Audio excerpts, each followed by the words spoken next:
Locked On Podcast Network presents Locked On Sports Today. What makes Kyle Shannahan, the San Francisco 49ers head coach, so special? We get the answer from a quarterback who's seen this Super Bowl stage with Shannahan. Also, the NBA trade deadline went crazy, and we give you our Super Bowl predictions. Today's episode is brought to you by FanDuel. Make every moment more. New customers join today and you'll get $200 in bonus bets if your first bet of $5 or more wins. Visit FanDuel.com/lockedon to get started. I'm Peter Bukowski, starting your day with the can't-miss stories and biggest debates in sports. You're Locked On Sports Today. Searching all major sports. Found. Let's start with the biggest story. All right, we're here, Radio Row, Super Bowl 58. Matt Ryan, now at CBS, yes. Of course, longtime Atlanta Falcon, and this is such a cool thing to be here, Las Vegas, and you've been through this as a player. Yeah. Now you're doing it as media, a little bit different feel. When you first went through this as a player, what was different than what you expected? Just kind of the size, the scale of everything. I mean, you kind of anticipate that, but then you get there and you see it and you're like, man, it's everywhere around the world. You know, it's not just here in the United States. I mean, you got people from all over the globe that are here covering this game, and you understand how big the outreach is to all of those things. So to me, it's impressive to see the size and the scale of Radio Row and the amount of media that's here at Super Bowl. Kyle Shanahan was your offensive coordinator in Atlanta. You had that incredible 2016 MVP run. When did you know with Kyle, like, this guy just thinks about the game in a different way? Early on. I mean, just the intensity of how he game plans, how important it is to him, the amount of work that he puts in, he's not scared of trying new things and doing things differently. So early on, you knew, okay, this guy's different. This is different from other coaches that I've been around. And I had a blast working with him for the 2 years that we were together. Learned a ton, and we played some good football, and I'm rooting for him. I mean, this is a guy that when you're in the trenches with somebody and you see how important it is to them, and you become friends, and then you see them have success, moving on, you're happy for people when they get that, and hopefully at some point here, he can be a Super Bowl champion. Did you have any inkling when you were in the trenches, as you said, that like Kyle Shanahan, Matt LaFleur, they'd be now two of the star coaches in the league just a couple years later? Yeah, it's interesting. So Matt was our quarterback coach, and Kyle being the OC, like, it was only a matter of time. I thought Kyle was going to get one of these jobs, but I was like, okay, I can see LaFleur as a coordinator. He's going to be a coordinator here or whatever, and then quickly 2 years and then boom, and he's a head coach and has done a great job in Green Bay. I think the development of Jordan Love, all of those things. Though, as a player, even as their position coaches, the guys that are going to project into something else, right? They've got bigger plans, and both those guys, I always thought, for me, it was LaFleur. I for sure thought he was going to be a coordinator, and Kyle was definitely going to be a head coach. Can you think of a play or something maybe from practice where Kyle laid something out for you, said this is exactly what's going to happen on this play, and you were like, I don't know, and then it played out exactly that way? I mean, there's a lot of times, that happened, where it'd be like, you got to trust me on this. And a lot of it was off of what we did in the play action, kind of turning your back to the line of scrimmage, ripping your eyes around, and really trusting that things were going to be there because the vision was going to be a little bit blurry. And to me, that happened a handful of times early on. It was like, okay, all right, we got action. We're going to be okay. Can you give some context? Because I think for someone like me, it's hard for me to understand exactly why the turning the back to the defense thing is so different from just like, okay, I'm just going to grip it and rip it and go, like, what is it that changes the picture? Like, what makes that so difficult? There is no picture, yeah. And so that's the thing that is difficult. You've really got to have an understanding of what the coverage is before the ball snapped, and a lot of times there's tons of adjustment that you're going to see through that time. But if you're dropping back, you can see it. When your back is turned and you're in there selling the fake, because the fake is the most important part of the play. Right. It's about getting them to believe that you're running the football. It's got to look, feel, smell like a run. That part is the key. But you only have from that time you fake, turn around, that ball's got to be coming out. So you've got, a millisecond to be able to diagnose what that space looks like, and it requires a lot of trust. And so that part is tough. You just have no eyes down the field. You have to have a level of trust there. How have you seen Shannahan, and really it's the Shannahan tree now? You got LaFleur, Stefanski, McDaniel, all these guys have taken in, put their spin on it. What is it that you think is so elastic about the core of that offense? Starts with the run game, and as explosive and dynamic as these offenses are, there's a commitment to running the football, and a commitment to staying with it even when it's not pretty early. You look at what San Francisco has done throughout the playoffs. To me, their commitment to running the football is what has allowed them. And the first half of games in their 2 games have not been great. No. But they stick with it, right? And it eventually it starts to compound, right? Wears out a defense, but it also starts to open things up in the passing game. And I think all of these guys have learned that. They all do it in their own way, but there's a commitment to running the football and sticking with it. And realizing the benefits that come with that, not only for protection, but in terms of wearing a defense down. And that's, to me, it's kind of boring, but it's the secret sauce to them having success. Did there have to be conversations, because you were a quarterback who, even going back to your days at BC, you were traditional, like, pocket quarterback. I want to see everything. I can make adjustments at the line.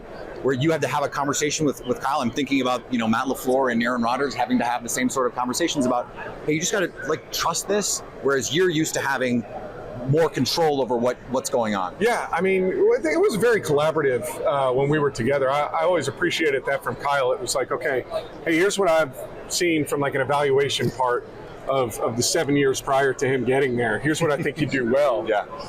And here's what I think we can fit this into. We were like, hey, that's actually a longer list of things that I do well here, Kyle. Yeah, I was like, I got a few more. Yeah, a few more that I think I can do. But so I thought it was always, very collaborative. He puts a lot on the quarterback, though, in terms of getting in and out of plays and getting them into the right stuff. And I think there's a lot that you do for him, like a lot that Brock Purdy is doing for him on the field as well, right? He's piecing together these 2 or 3 plays that you come to the line of scrimmage with, but there's got to be recognition of it from the quarterback position to get him into the right stuff, because that's what he wants. He wants you running certain run plays versus premier fronts, and throwing certain passes versus man or zone or cover 2 or cover 1, whatever it may be. He wants you to get you in those right plays, and that was something I always liked, and I think something Brock Purdy does really well. Stay up to date all year on the NFL by subscribing to Locked On Sports Today and Locked On NFL on your favorite podcast app and on YouTube.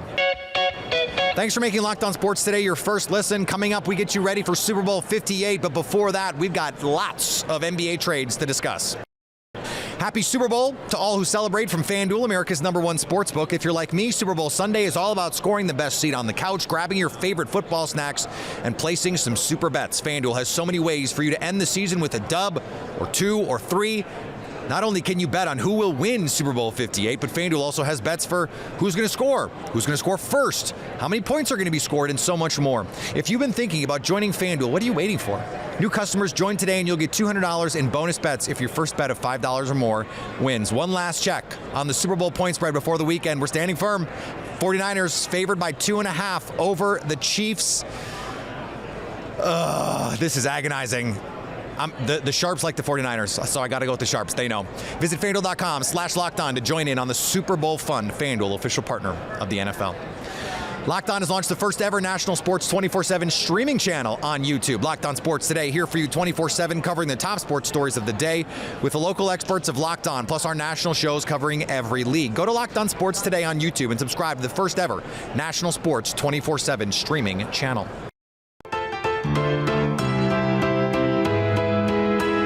The Mavericks are adding to Luka and Kyrie by bringing in PJ Washington. Yeah, with this PJ Washington, Grant Williams swap, and it's kind of essentially that. The Mavs paid to improve from Grant Williams to PJ Washington. That seems to be what it is. The Mavs have been undersized. They're basically without Derek Lively, he's been injured a little bit here and there. Without him, they're basically undersized at every single position that they have. And so they just needed to add some size somewhere. And so PJ Washington is only an inch taller than Grant Williams. That adds. Some people say an inch like that matters. And then he also has a 7'2" wingspan, and that is a really big deal for the Mavericks. They were both in the same draft. There's a lot of draft people today talking about that they were arguing about who's better, PJ Washington and Grant Williams, and now the Mavericks have made that decision for them that PJ Washington hopefully is better than Grant Williams overall. He can also get his own shot a little bit here and there. You're not going to try and give him the ball and like clear him out and let him go in space, but he scored 40 points a couple times in his career. He can hit the three really well. He's going to get some wide open shots from Luka and Kyrie. And so I think he just fits in really well. You can also now slot Derrick Jones Jr. as a backup instead of trying to have him as a starter. Dante Exum has filled in really well as a starter, and Josh Green has filled in really well as a starter. So like you're starting to put this all together, and they give up a first round pick, which is it's not great for the Mavericks to keep having to fix some of their mistakes with, they signed Grant Williams, they traded a 2030 pick swap for him, and then they now have to trade a first round pick to upgrade from Grant Williams and try to make up for that mistake. And so that doesn't feel that great, but overall it does feel like a step forward for the Mavericks, and it's a kind of like a really aggressive move for them. The Knicks got Bojan Bogdanovic. Yeah, Tanitra, it's the re-Birking, and we're all no one's more excited than Tom Thibodeau. Like he's somewhere right now, like covered in sweat, like hands are shaking as they do, and he gets excited. He could not be more thrilled to have Alec Burks back on this roster. But personally, I hate to differ with Coach Tibbs, but Bojan Bogdanovic is the prize piece of this trade. You noted it. The Knicks were the third best offense in the NBA last year in the regular season. In the playoffs, I think only the Cleveland Cavaliers ended up being worse. The Knicks, in fact, might have ended up being the worst offense in the postseason last year. And Jalen Brunson was electric. He was incredible, like particularly in the second round series against the Heat. His game translated to postseason basketball, even if Candace Parker doesn't believe it, better than anyone could have possibly anticipated. And he's been even better this year. He's a bona fide superstar. The issue last year was, at least offensively. Defensively, the Knicks were sublime. Offensively, he had zero help. The Thunder are adding Gordon Hayward.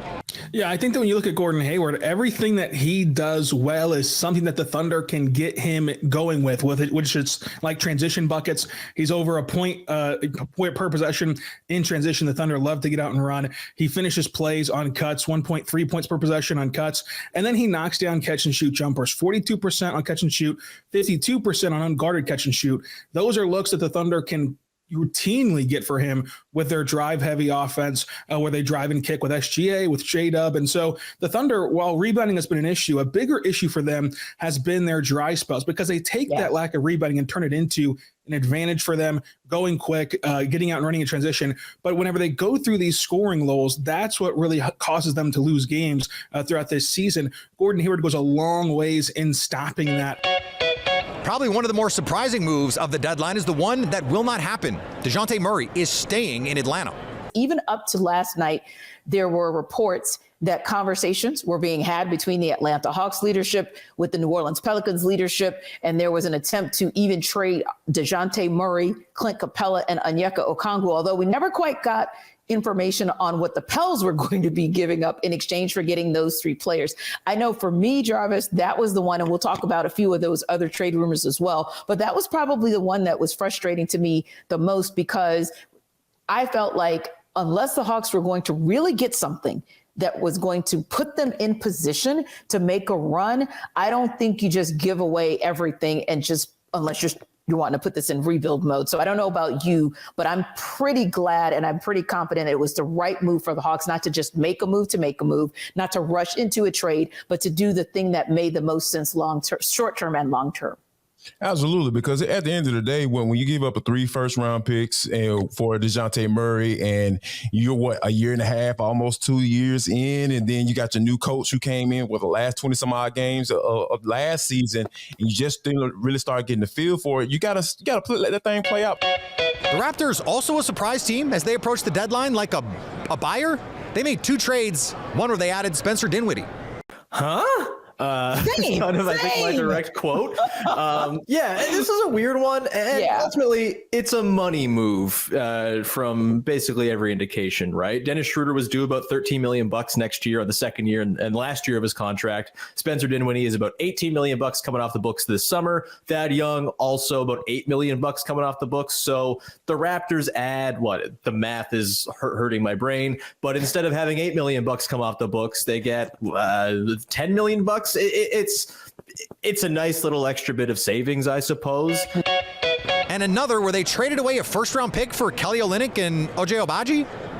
Yeah, I think like the first blush from a lot of people was, wow, the Raptors are trading a first-round pick for an expiring Kelly Olynyk. Why would they buy right now? They're 18 and 33. But I think that kind of misses the point of what the Raptors are doing here. The Raptors with the Pascal Siakam trade got 3 first-round picks, 2 of which are in the back part of this year's first round. They also, in the OG Anunoby trade, got what's probably going to be the 31st overall pick from the Detroit Pistons. So having 3 picks in the back part of this draft, there's a surplus to it, right? There's only so much you can do with 3 rookies coming in. And I think here the Raptors have made a decision to use one of those picks. It's the one that, like you said, it's sort of in that sort of hybrid of 4 teams, different fates in the standings. But ultimately, it's probably going to be the Clippers or the Thunder pick, which is going to be 28th, 29th in this year's draft. So they use that pick to get a guy in Ochai Agbaji, who I think they view as a more likely player to become a rotation piece in Scotty Barnes' early prime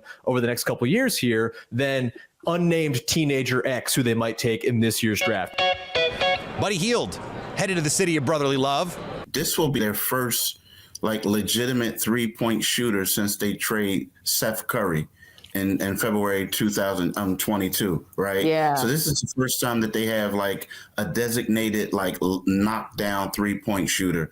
And what you said is it's going to help Tyrese Maxey out. You know, right now he's struggling because guys are blitzing him and he can't really maneuver. Now you have a guy who's going to create space. It's going to open up things for Tobias Harris as well.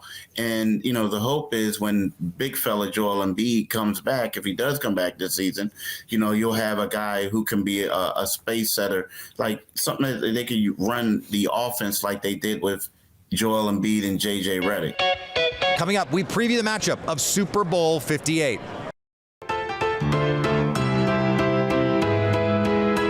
The Niners, they're looking for revenge. The Chiefs are looking to continue their dominance and think of maybe another D word, dynasty. Who will win? Our Locked On Chiefs and Locked On 49ers hosts got together to discuss. 49ers 28, Kansas City Chiefs 27. The 49ers, for the 3rd straight game, win but don't cover. They win by 1 single point. It's a nail biter. Kyle Shanahan gets his Lombardi 49ers first Super Bowl win in 29 years. Croc, what's your prediction?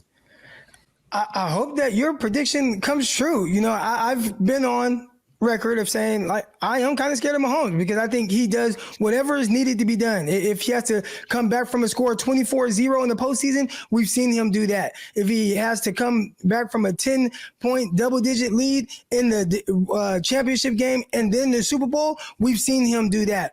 I don't know what it's really going to take to really kind of slay this guy, but I'm hoping the 49ers can do it. I'm picking the 49ers. All right, I'm picking 49ers. I think the 49ers have the better overall team. I think they have a lot of talent, a lot of good things. This is the best version of the 49ers we've seen. Defense, slight fall off there, but hopefully the offense is good enough to overcome any deficiencies from the defense. I got the 49ers winning 27-24. And I got to say, my prediction includes the 49ers not dropping a ball if Patrick Mahomes does throw it to him. You got to take advantage of it if that kind of thing does happen. Also includes a Jake Moody missed field goal. That's why I got 28 points. 4 touchdowns, no field goals for the 49ers in this one. Does it include the refs not missing a blatant holding call on Nick Bosa? Because that might have been able to win the game the last time they played in the championship. And they will not throw a blatant missed offensive PI call on George Kittle that shouldn't have been called either. So the refs are going to be on the up and up because there is no script, guys, and it'll be proven on Sunday. Chris, what you got? I'm going to pick the Chiefs. I can't bet against Patrick Mahomes. And I have to say, Croc, I know you're scared of Mahomes. The thing that is, I think, one of the scariest things, and we haven't even said this and talked about it all, Mahomes is actually going into his first Super Bowl, I think, healthy. Like, he has been, hurt just about every other time they played in the Super Bowl, and now he's going into it healthy. So it's going to be a lot of fun to watch. I think Kansas City is going to score probably around 24. I think they're going to hold San Francisco to 17. A defensive battle. Ryan, what you got? Last prediction. That's actually lower than me, but I see this as a blow for blow. This is Rocky 2. I mean, Rip Carl Weathers. Like, this is going to go back and forth all day long. I don't see the craziness that we've seen in some Super Bowls. I think it's going to be tactical. Spags, you mentioned off the top, Mr. Peacock, Spags versus Shannahan. In the evolution through adjustment after adjustment after adjustment. I know it's a little weird, and I don't usually do this, but I think the hero of this game is going to be Butker. I think the Chiefs win it 23-20 at the end off the foot of Harrison Butker. Well, if the Chiefs win, I hope it's Richie James that's the hero, former 49er and a friend of the podcast. And finally, Patrick Beverley is headed to the Milwaukee Bucks. As first reported by Patrick Beverley, the first one to tweet out breaking news, usually gets shouted out by all the top reporters. When they talked about Pat Bev heading to Milwaukee, they had to credit the Pat Bev pod for being the first to report it. The legend of Pat Bev in Milwaukee growing already. Locked On has launched the first ever national sports 24/7 streaming channel on YouTube. Locked On Sports Today, here for you 24/7, covering the top sports stories of the day with the local experts of Locked On, plus our national shows covering every league. Go to Locked On Sports Today on YouTube and subscribe to the first ever national sports 24/7 streaming channel. Coming up on the next Locked On Sports Today, will a Super Bowl win silence the doubters of Brock Purdy, or will it elevate Patrick Mahomes to GOAT status? We'll find out. So at least until tomorrow, stay Locked On Sports Today. Locked On Podcast Network presents Locked On Sports Today. For more episodes of Locked On Sports Today, go to our video on demand. Click on Sports at the top of your screen. There, you'll find past episodes of Locked On Sports Today, plus other Locked On shows on demand.